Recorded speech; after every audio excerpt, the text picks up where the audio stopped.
Welcome to Talk Law Radio with attorney Todd Marquardt of the Marquardt Law Firm at marquardtlawfirm.com. Welcome back to Talk Law Radio. I'm Todd Marquardt. In the beginning, God had one law. Don't eat from the fruit of that tree. Then he gave Moses the 10 Commandments. And now we have municipal, state, and federal lawmakers that won't stop creating new laws that might impact you without you knowing it. So listen to Talk Law Radio every Saturday morning, Sunday afternoon, and anytime on podcasts everywhere, Facebook or YouTube. You can watch YouTube while you're walking the dog, working in the garage on your Corvette, or washing the dishes. So I'm here with Tim Allums. There you go. Tim Allums. He's a realtor, and he's in the top 10%. He has lots of certifications. He's very knowledgeable. Got your economics degree from UTSA here in San Antonio. He's born of a native Texan. Yep, 2 native Texans, yeah. Great. And we're talking about residential real estate in San Antonio. Before the break, I brought up Donald Trump's executive order number 14376, stopping Wall Street from competing with Main Street homebuyers. And there was restrictions on the sale of single-family homes by the federal government. And they were supposed to prevent agencies and government-sponsored enterprises from engaging in the following: providing for, approving, insuring, guaranteeing, securitizing, or facilitating the acquisition by a large institutional investor of a single-family home that could otherwise be purchased by an individual homeowner occupant. And so I bring that up because it sounds very similar to the Road Act of 2025, which is to help restore the American dream for people to buy their first home.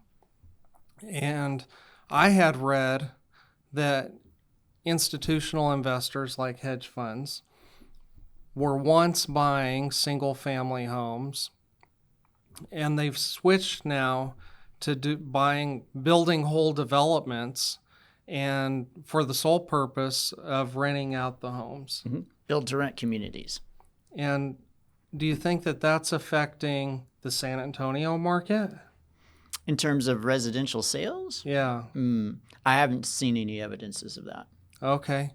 So the Road Act, you said in the previous segment, probably isn't going to affect one person that's suddenly going to find that, yes, home ownership is more affordable because it's tens of thousands of dollars less than it used to be. Right. Well, would you support the Road Act anyway? I don't know it at a granular level. I just That's know, okay. Yeah. I just know that it's supposed to be streamlining the environmental process on a macro level in terms of, large swaths of land, infrastructure. There's supposed to be $200 million in grant incentives for certain communities that needs to be applied for. But the runway for this to actually come to fruition and take effect is in the 5 to 10 year time frame. So as far as any immediacy or relief for people that are seeking affordability initiatives now, that's not the intent of the bill, but it makes great talking points in Washington for people to, strut their stuff and say that we did something for the American people. That's right. So what do you recommend for young homeowners that want to get into their first home? Probably do what my parents did. They took on second jobs. If they're at that financial stage where they're not able to, quite get into home ownership, you got to work doggedly. You got to maybe apply some of the Dave Ramsey principles. The only time you see the inside of the restaurant is if you're scrubbing dishes in the kitchen, that sort of thing. That's what I did. I didn't take on second job, but in terms of, just toned down my lifestyle, and I saved a ton of money. And I was 32 before I bought my first house. Okay. Well, that gives us hope. Yeah. Do what Tim did and save your money and work hard. That's the American way. There you go. Well, before we start talking about the sinners and the saints, I wanted to ask you more about the residential market. Can you give us an example of a typical situation, somebody that you represented and found a great outcome for them? So, happens quite a bit. So I primarily market myself as a listing agent, but I like to work with first-time home buyers, young families, looking for opportunity. There's a lot of houses out there that have extended days on market, and we want to know is the days on market, is that indictment brought forth by the home being in poor condition? Is it poorly photographed? I helped recently a family who found a house that they didn't want to go look at because the photos were so poor, and I talked them into it. I said, if it's going to be if we go look at this house and it turns out to be a total waste of your time, I will pay for dinner for the entire family at the restaurant of your choice. I was so confident that this house would look better than the photographs because I toured it the day before. That, they got into that house, and before we were halfway through it, tears were streaming down the cheek of the wife because we found the house. Nice. And because the photos were so poor, they didn't have the greatest listing agent in terms of, actually spending money to do a pro photo package. We're spending $700 or $800 of our own money before the sign is even in the ground for our listing clients to have a professionally marketed property. This wasn't that, and we were the only people that came to the table with an offer. Wow. And so we had a lot of leverage. We weren't in a multiple offer situation. Now, we were fair and highly principled, but this was the offer. There weren't any alternatives. Right. And it was a fair offer, but it was definitely off list. Nice. Thank you for sharing that. So call Tim Allums if you want some awesome representation in the Texas, San Antonio residential real estate market. Now it's time for the sinners and the saints.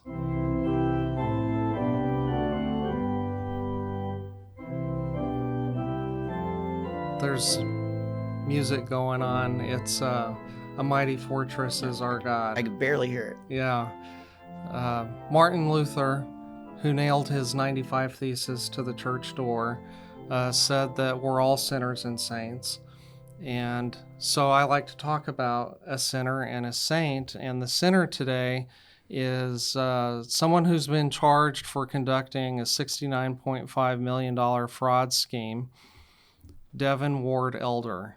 He was charged and he pled guilty, and he was supposed to be sentenced earlier this week, but I haven't seen the sentencing yet.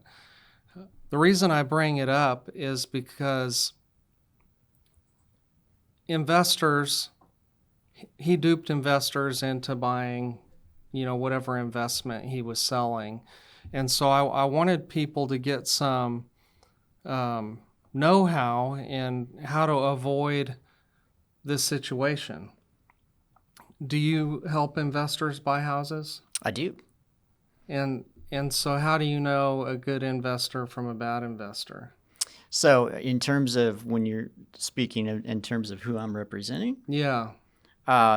Most of my clients are brought to me by referral. So I work with a lot of investors on the listing side. I don't work with a lot of investors on the purchase side. Okay. But it's a matter of, there have been plenty of listings that I've turned down because I saw poor workmanship, or I just didn't get a good feeling about the outcome of working with a certain individual. So Talking about putting lipstick on a pig, I guess. That sort of thing, that happens. You ask, did you pull permits? Let's see, that sort of thing. And then also just, the spirit of discernment. Sometimes you just get that sense that something's not going to be a good fit, and it's okay to turn down business. Right. We're not chasing the dollar. We're chasing an outcome that I have to live with later. Good. Well, some things I found that people should watch out for if somebody's trying to sell you an investment. They say, I have this apartment building, or I'm going to build this development. Even some famous basketball players have gotten into some trouble with investing in somebody who says, I'm going to develop this into a resort.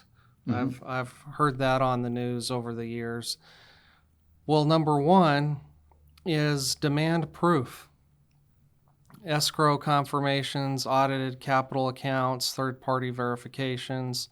If somebody says, you're investing in the same thing I'm investing in, then you should say, show me the wire transfers or capital calls from the sponsor's personal funds. Another thing is if they offer high returns, you should know, well, that's a red flag anyway, because real estate carries some high risk, especially for large buildings, multi-tenant type apartment buildings. Their tenants have issues, there's interest rates. A friend of mine was predicting that the buildings downtown would all be empty and they would become apartment buildings someday.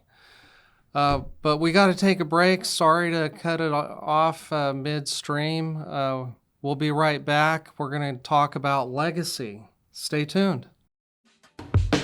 This has been Talk Law Radio with attorney Todd Marquardt, brought to you by the Marquardt Law Firm. You can learn more at marquardtlawfirm.com. And be sure to listen to the full Talk Law Radio show Saturday mornings at 11 on 9:30 a.m. The Answer. Most families don't realize they have hidden legal blind spots until it's too late. Wills, trusts, Medicaid planning, even protecting a business. These are the kinds of issues attorney Todd Marquardt helps uncover before they become problems. Todd is the host of Talk Law Radio, where each week he guides listeners through the legal challenges families, veterans, and business owners face, while showing them the practical steps to protect what matters most. Catch Talk Law Radio, Saturdays at 11 a.m. on 9:30 a.m. The Answer, 6:30 a.m. The Word, and now in Houston on AM 1070 and 103.3 FM The Answer, or anytime on YouTube. Planning isn't just about documents. It's about peace of mind, security for loved ones, and building a legacy that lasts. Don't wait for a crisis. Do it before you die.